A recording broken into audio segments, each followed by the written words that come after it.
আসসালামু আলাইকুম। প্রিয় ভিউয়ার, সবাই কেমন আছেন? আশা করি সবাই ভালো আছেন। আমিও আলহামদুলিল্লাহ আল্লাহর রহমতে অনেক ভালো আছি। প্রকৃতি যে কত সুন্দর হতে পারে এটা আসলে আপনি যখন এই প্রকৃতিতে না ঘুরে বেড়াবেন ততক্ষণ পর্যন্ত বুঝতে পারবেন না। আমি এই মুহূর্তে যে জায়গাটায় আছি এটা আসলে কতটা যে সুন্দর সেটা বলে শেষ করা যাবে না। দেখেন, এমন একটা জায়গা নদীর কুল জুড়ে, যদিও এটা ভাঙল কুল, তারপরেও এর প্রাকৃতিক সৌন্দর্য আসলে আপনাকে মনোমুগ্ধ করে তুলবে, এতে কোনো সন্দেহ নাই। এবং আপনার এই ভালো লাগা কোনোভাবেই আপনি চাইলেও দূর করতে পারবেন না। এই মুহূর্তে আমরা যে জায়গাটায় আছি এটা হচ্ছে একটা মসজিদের সামনে। মসজিদের সামনে এই জায়গাটা হচ্ছে আসলে মানুষ বসার জন্য একটি গাছের, দুটো গাছ আছে এর ভিতরে ঘিরে বাইলিং করে চারপাশ থেকে এমন সুন্দর করে বসার জন্য একটা অবস্থান করে দিয়েছে, যেটা আসলে এখানের যারা এই কমিটির লোকজন তাদের এই আয়োজনটা আসলে অনেক সুন্দর এবং সুন্দর একটি পরিবেশ। মসজিদটাও অনেক সুন্দর। মসজিদটা কিন্তু আমার কাছে এতটাই ভালো লাগতেছিল। দেখেন, নদীর ওই পারের বিশাল চর। আমি আপনাদের ভিডিওটাকে একটু ঘুরিয়ে দেখানোর চেষ্টা করতেছি। এটা হচ্ছে প্রকৃতির এই সৌন্দর্যকে আসলে আমরা কিভাবে ব্যাখ্যা করব আমি জানি না।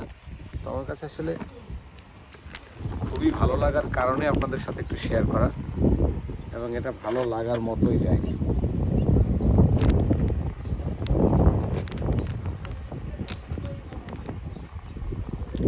এই যে এই যে একটি পরিবেশ, যেটা আসলে দেখেই বোঝা যাচ্ছে, এই পরিবেশটা আপনি চাইলেই কিন্তু খুব সহজে পাবেন না। যার কারণে আসলে এই প্রকৃতির সৌন্দর্য ভোগ করতে হলে আপনাকে এরকমই একটি গ্রামীণ পরিবেশে চলে আসতে হবে এবং এই সৌন্দর্যকে অবশ্যই ভোগ করতে হবে। আমি যে জায়গাটা, এখানে দেখেন অনেক মাছ ধরার নৌকা রাখা আছে। এরা আসলে জীবিকা নির্বাহের জন্য মাছ ধরে থাকে। আমরা সামনে একটি ইপিজেটের একটি প্রজেক্ট আছে, সেই প্রজেক্টটা আপনাদের অবশ্যই ঘুরিয়ে দেখাবো। সেটার জন্য অপেক্ষায় থাকুন, অবশ্যই দেখাবো। এটা আছে আসলে আমি এই মুহূর্তে আছি পটুয়াখালী আউলিয়াপুর গ্রামের এই নদীর পাশেই আছি। এই জায়গাটা আসলে আমার একটা কলিগ, তাদের তার মেয়ের একটি কান ফোড়ানোর অনুষ্ঠান হিসেবে এখানে ঘুরতে আসা।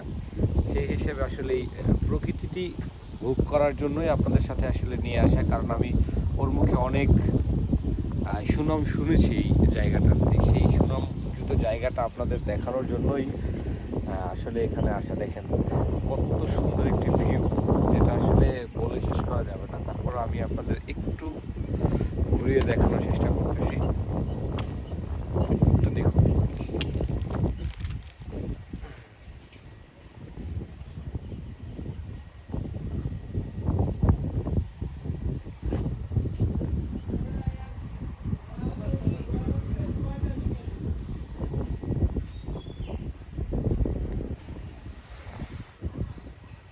আমার কাছে সবচাইতে এই যে ভিউটা, এই ভিউটা কিন্তু আপনি চাইলেই সবসময় পাওয়া যাবে না, এবং এই সৌন্দর্য আসলে ভোগ করতে পারবেন কিনা সেটাও একটা বিষয়।